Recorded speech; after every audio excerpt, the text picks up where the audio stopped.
Good afternoon. My name is Hanna Poffenbarger, and I'm an assistant professor of soil nutrient management at University of Kentucky. Thank you for joining this session today. I'm going to talk about the impacts of nitrogen fertilizers on nitrogen mineralization. So we know that nitrogen fertilizer is an integral part of modern corn production. In this figure, we can see corn yield on the left y-axis and the nitrogen rate on the right y-axis. And we can see that over time, yields have increased. We've also seen an increase in nitrogen rate, particularly following around the 1950s, 1960s. That nitrogen rate increased dramatically as nitrogen fertilizer became more available. And around the 1980s, that the nitrogen rate started to plateau. But it is thought that the nitrogen fertilizer inputs play an important role in the yield increases that have been observed over the past few decades.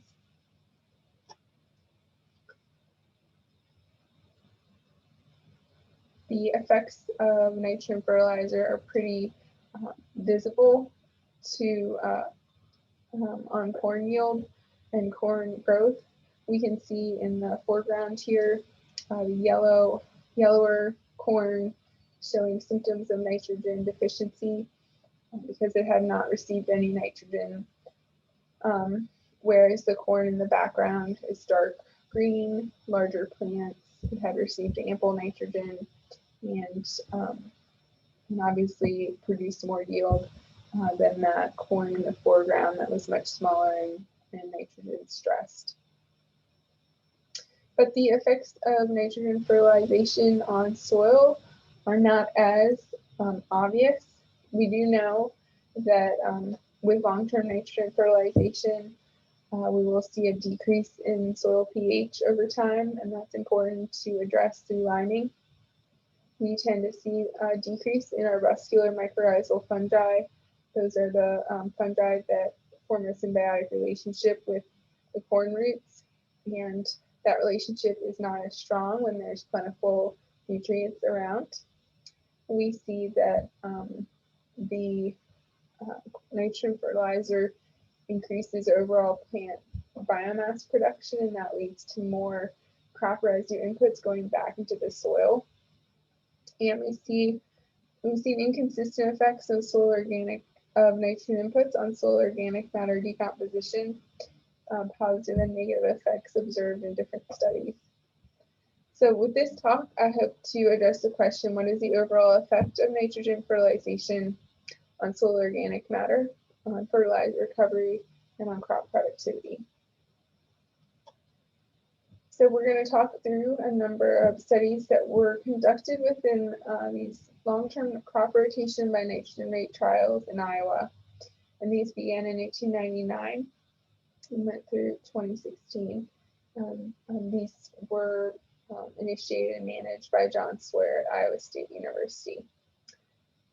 Each location included 2 systems, continuous corn and corn soybean, and 5 to 7 nitrogen rates that were applied to the corn phase of each rotation. So in the corn soybean system, the nitrogen rates were applied every other year, and then in the continuous corn, those nitrogen rates were applied every year.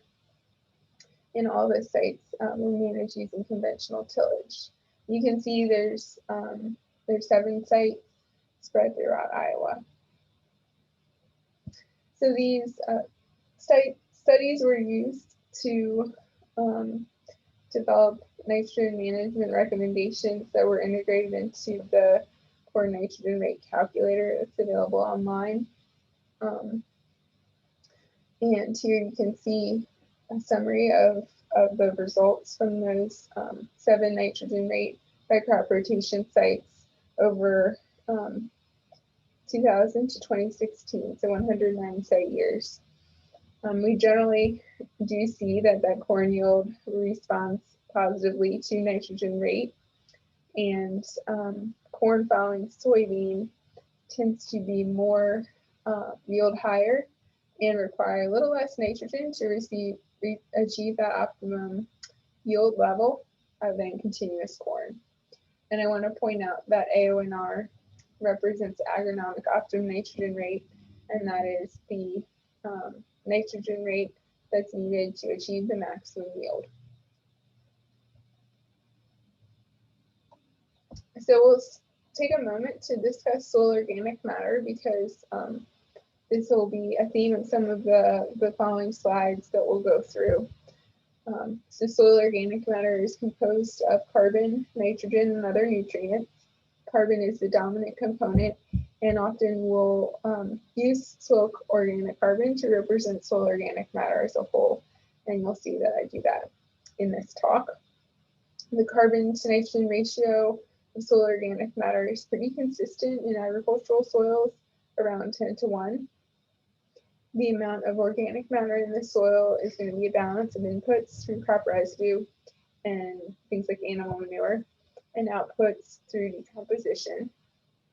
And finally, the decomposition of crop residue and soil organic matter results in mineralization of nitrogen, which makes nitrogen available for plant uptake. So we'll go through some studies that were conducted in these sites. So just to reiterate, these began in 1999. So 15 years later, in 2014, is when I started getting involved and helped out with some of the soil organic carbon measurements. And that was done at 4 locations. So we'll start with discussing some of those results. We took soil organic carbon measurements to 6 inches. John and his crew thankfully collected samples in 1999 at the start of the study, and then I went back in 2014 and 2015 to collect samples again. And we calculated what are the total carbon stocks to 6 inches using the carbon concentration and the bulk density of the samples. We looked at the difference in soil organic carbon between 1999 and 2014 and 2015 to calculate what is the average annual change in soil carbon. And we also estimated crop residue inputs based on yields and harvest index values of each crop.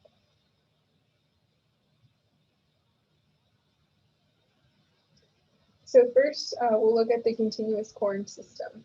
So in this figure on the x-axis, you can see nitrogen rate that's expressed as the percentage of the agronomic optimum nitrogen rate. So 100% here would mean that is the agronomic optimum rate for that for the site that's presented with different symbols here. On the y-axis, we see the soil organic carbon change. Tons of carbon per acre per year for that top 6 inches. And what we see is that when 0 nitrogen was applied for those 15 years, there was a decrease in soil organic carbon. As we increase the nitrogen inputs, we see that carbon change over time becomes more positive. And when we reach 100% of that agronomic optimum nitrogen rate, we see the maximum amount of soil carbon increase over time. So just to summarize, continuous corn system with the agronomic optimum nitrogen rate was increasing the soil carbon stock over time. So that's a good thing. In the corn soybean system, we saw a much less pronounced response of soil carbon change to nitrogen inputs. It was just a minor increase going from a negative change over time to a more neutral effect around 100% of the agronomic optimum nitrogen rate. And the calculations of carbon inputs did help us to reason out what might be the cause of the different effect of nitrogen rate on soil carbon change between continuous corn and corn soybean. And that's because we found that the continuous corn system, the residue inputs were much more responsive to nitrogen fertilizer rate in the corn-soybean system. And this makes sense because the continuous pouring, you have a crop that's responding to nitrogen every single year. Whereas in the corn-soybean system, the soybeans are not getting those nitrogen fertilizer treatments, and they're not responding in terms of more biomass production or yield in the way that corn does. And so effectively the corn-soybean system has a less pronounced response to nitrogen rate because you have sort of a dilution effect of that intervening soybean crop. So next we'll talk about the legacy effect of nitrogen fertilizer inputs on nitrogen recovery from the soil and from fertilizer. And for this study, we looked at 2 locations. It was conducted in 2015. In this study, we focused on the continuous corn system because we wanted to try to understand how the changes in soil organic matter due to those long-term nitrogen rates would translate into differences in fertilizer nitrogen uptake and soil nitrogen uptake by the corn. And here's a figure of our experimental design. So we see in this area of corn, we have it divided into different main plots that have received those different nitrogen fertilizer rates from 1999 to 2015. In 2015, we divided those main plots into the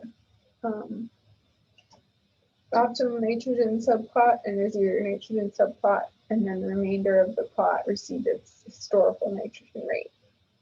Optimum nitrogen was either 200 or 240 pounds of nitrogen per acre, and the zero nitrogen subplot received 0, and in 2015. With the optimum subplot, we also included 15N to trace the fertilizer into the soil and into the crop.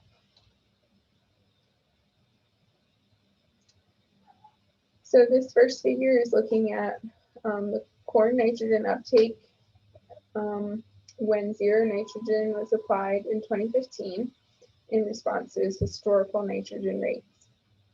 So we see here on the x-axis our historical N rate. As that goes up, we see more nitrogen taken up by the crop in 2015. So this is providing some evidence that those historical nitrogen inputs and then buildup of soil organic matter where more nitrogen had been applied did translate into a greater plant available nitrogen supplied for the crop. This would suggest more nitrogen mineralization where those historical nitrogen inputs were higher. We look at, I've now added on the right side optimum nitrogen rate treatment. And here we have not only the nitrogen coming from the soil, but we have also the nitrogen coming from the fertilizer, and the combined soil nitrogen plus fertilizer nitrogen gives us our total nitrogen uptake in the corn crop. And we see in general that having that optimum nitrogen fertilizer did increase a little bit the amount of nitrogen that the corn was taking up from the soil derived nitrogen. So corn was able to take up about 15 more pounds of nitrogen coming from the soil than the corn that was growing without any nitrogen fertilizer in 2015.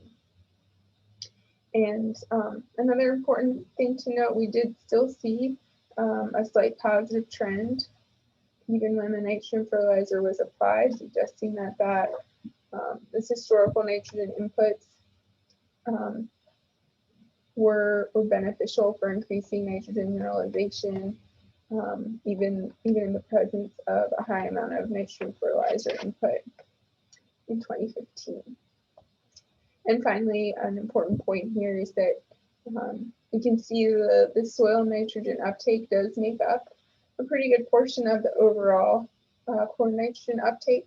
About 50 to 60% of the nitrogen taken up by the corn crop was coming from the soil, and the remainder coming from the fertilizer applied that year. So a lab mate of mine, Navreet Mahal, looked at the nitrogen mineralization in a subset of the historical nitrogen rate treatments, and then with the optimum rate, and then with the zero nitrogen. And her central and southern site correspond to Ames and Cheriton. So she found that with the addition of the optimum N rate, there was a slight decrease in nitrogen mineralization. And that effect was more pronounced in plots that had received zero nitrogen historically. This tells us that the addition of nitrogen fertilizer did not actually increase mineralization when it was applied in 2015. It actually decreased the mineralization a little bit. And so this tells us that where we saw the corn had taken up more soil nitrogen when fertilized, that's probably because the corn root systems were bigger and able to access and scavenge the nitrogen better, and not necessarily because that fertilizer addition stimulated mineralization of the soil organic nitrogen. We also looked at the fertilizer nitrogen recovery in 2015 in response to historical N rates. And we did see both Ames and Cheriton a slight trend where it was a little bit lower in the moderate historical N rates than in the low and high historical N rates. But that effect was pretty minor. There's a much bigger effect of the site where the Ames site had a much higher fertilizer recovery. Between 40 and 50% of the fertilizer applied was taken up by the corn crop, whereas in Cheriton it was only between 10 and 20%. Some important effects of the site on fertilizer recovery. The final topic that we'll discuss today is the legacy effect of the nitrogen fertilizer inputs on corn yield. This was done in 2017, 2018 at 6 locations. So first, we'll talk a little bit about what were the general trends over time in the different rotation or different cropping systems and nitrogen rate treatments. So John looked at the yield over time throughout the study in corn, fine, soybean that had either received a 240 pound per acre nitrogen rate versus the zero nitrogen rate over that time frame. And he did find that the corn that received ample nitrogen fertilizer showed an upward yield trend, whereas the corn that received no nitrogen from 1999 through 2016 actually showed a declining yield trend. So evidence that harvesting the crop year in and year out without replacing any nitrogen through fertilization was over time depleting that soil nitrogen stock and making productivity lower and lower. And the same trends were observed in corn following corn, that increased in yield over time with adequate nitrogen and a decrease in yield over time with insufficient nitrogen. Okay, so in 2017, 2018, he took all the plots that had received different nitrogen fertilizer rates and then different cropping sequences, whether it's corn, vine, soybean, or continuous corn. He took all of those plots into corn and applied no nitrogen fertilizer. For 2017, 2018, all corn, no fertilizer nitrogen. He wanted to look at the legacy effects of those long-term N rates on the yield. So in this figure, we see on the x-axis historical nitrogen rate again, and on the y-axis the corn yield in 2017.